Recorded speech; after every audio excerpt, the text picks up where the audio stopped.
আগে জাতীয় নির্বাচন আর নির্বাচিত সরকার আয়োজন করবে স্থানীয় সরকার নির্বাচনের। জাতীয় ঐক্যমত্য কমিশনের প্রথম বৈঠকে দলের এমন মনোভাবের কথা জানিয়েছেন বিএনপি মহাসচিব মির্জা ফখরুল ইসলাম আলমগীর। তিনি বলেন, বিএনপি মনে করে সংস্কার বিষয়ে ঐক্যমত্যে পৌঁছে দ্রুত জাতীয় নির্বাচনের ব্যবস্থা করা উচিত। অন্যদিকে সংস্কারের জন্য সরকারকে পর্যাপ্ত সময় দিয়ে স্থানীয় সরকার নির্বাচনের পর জাতীয় নির্বাচন হওয়া উচিত, এমন মতামত দিয়েছে কয়েকটি রাজনৈতিক দল।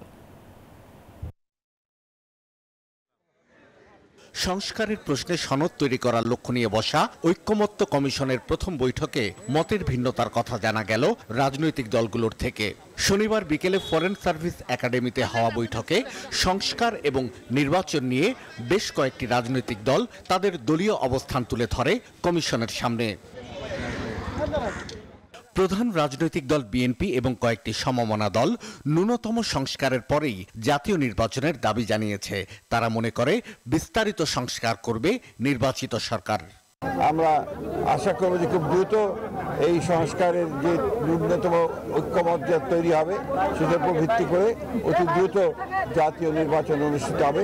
জাতীয় সংসদের নির্বাচন সবার আগে হতে হবে, তারপরে আপনার স্থানীয় নির্বাচন দিলে 4,500 ইউনিয়ন পরিষদে সেখানে একটা মারামারি হওয়ার সম্ভাবনা আছে। তবে জাতীয় নাগরিক কমিটি সহ বেশ কয়েকটি রাজনৈতিক দল চায় জাতীয় নির্বাচনের টেস্ট কেস হিসেবে স্থানীয় সরকার নির্বাচন আগে হোক। আওয়ামী লীগের যারা ব্যক্তিবন্ধ এখনো কিন্তু স্থানীয় সরকারগুলোতে তারা ফাংশনালিটি বজায় রেখেছে। এই জন্য হলো লোকাল গভর্নমেন্ট যদি একটা টেস্টের মধ্যে দিয়ে জাতীয় ইলেকশনে যেতে হবে, সেটা হলো একটা প্রাথমিক ধাপ। আমরা মনে করি জাতীয় ইলেকশনের আগে লোকাল গভর্নমেন্টকে শক্তিশালী করানোর জন্য একটা ইলেকশনের প্রয়োজন। যদি এরকম পর্যায়ে আপনারা নির্বাচনের দিকে আগে চলে যান, কর্তৃত্ব এবং সংস্কার পরিপূর্ণ না করে, তাহলে এই নির্বাচনটা হতে পারে অত্যন্ত খারাপ একটা নির্বাচন। যে সংস্কার প্রয়োজন এই জন্য সংস্কারটা উপরে আমরা ঐক্যমত্য হই, তারপরে যথাশীঘ্র সম্ভব নির্বাচন অনুষ্ঠিত হবে। বৈষম্য বিরোধী ছাত্র আন্দোলনের নেতারা বলছেন, নির্বাচনের আগেই নিষিদ্ধ করে দিতে হবে আওয়ামী লীগের রাজনীতি। আওয়ামী লীগকে নিষিদ্ধ করার প্রথম ধাপ হিসাবে আমরা আজকে যেটি প্রস্তাব করেছি সেটি হচ্ছে আওয়ামী লীগের নিবন্ধন বাতিল করে দেওয়ার। তাদের বিরুদ্ধে এখন ঐক্যবদ্ধভাবে আমাদের যে প্রতিক্রিয়া সেটি দেখাতে হবে, এই নিষিদ্ধের প্রক্রিয়ায় যেতে হবে।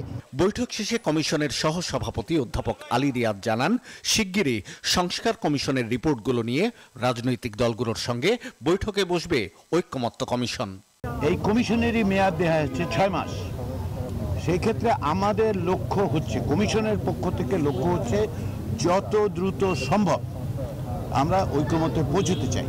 সরকারের পক্ষ থেকে বলা হচ্ছে, সকল রাজনৈতিক দলের মতামতের ভিত্তিতে জুলাই চার্টারের ঘোষণা দেবে ঐক্যমত্য কমিশন, আর সে সনদের ওপরই নির্ভর করবে কবে হবে পরবর্তী জাতীয় নির্বাচন। 6টি কমিশন। শাহ আলী জয়, নিউজ 24, ঢাকা।